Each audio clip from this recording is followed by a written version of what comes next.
अयोध्या से दुष्कर्म मामले में योगी सरकार के निर्देश के बाद मुख्य आरोपी समाजवादी पार्टी के नेता मोहित खान के खिलाफ कार्यवाही शुरू हो गई है। बाबा का बुलडोजर मोहित खान की बेकरी पर पहुंचा है।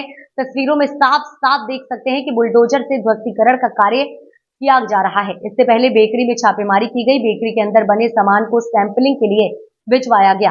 बेकरी को लाइसेंस भी रद्द कर दिया गया। इसके बाद बेकरी पर बुलडोजर चला। इससे पहले शुक्रवार को मोहित खान की जमीनों की जिला प्रशासन ने पैमाइश की थी। वहीं एसडीएम सोहावल अशोक कुमार ने कहा कि बेकरी को अवैध पाए जाने के बाद सील कर दिया गया है और बेकरी को ध्वस्त करने की कार्यवाही की जा रही है।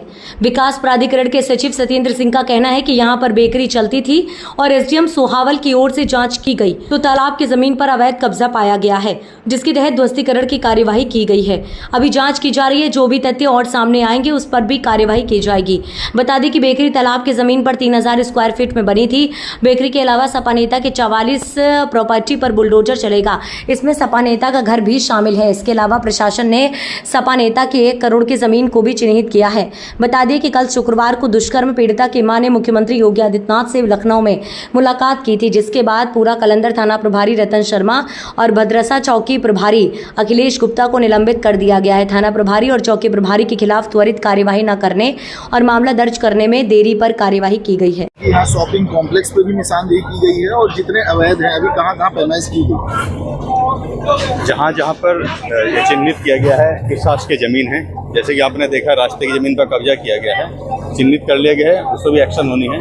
तालाब की जमीन है, उस पर भी एक्शन आप देख ही रहे हैं हो रही है। बाकी शमशान जो भूमि है उसको भी कब्जाया गया है, 630 वर्ग मीटर जमीन है, उस पर भी एक्शन लिया जा रहा है। तो शॉर्टली ये पता किया जा रहा है कि जो निजी जमीन कितनी है और सरकारी जमीन कितनी है जिस पर कि अवैध रूप से कब्जा किया गया। और ये कब्जा रिसेंट का नहीं है, ये कब्जा बहुत पुराना है, 10-15 साल पुराना कब्जा है। माना जा रहा है बेनामी संपत्ति, मतलब दूसरों के नाम पे इसने कई जगह ऐसे अवैध कब्जे किए हैं, उस पर भी जाँच की जा रही है। ऐसी भी जानकारी मिली है कि बाहर से जो पैसा है उसका इस्तेमाल किया गया है, किसी को पावर ऑफ अटॉर्नी दी गई है, उसके तहत जमीन खरीदी गई है। लेकिन ये मैटर अलग है, वो पुलिस अपने एंगल से उसकी जांच कर रही है।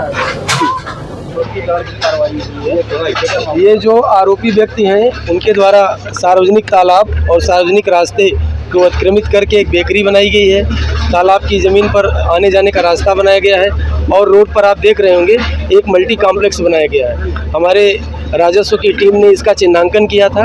प्राधिकरण और नगर पंचायत के द्वारा विधिक कार्रवाई के उपरांत जो भी अवैध अतिक्रमण करके ये बेकरी बनाई गई थी उसको आज डिमोलिश किया जा रहा है।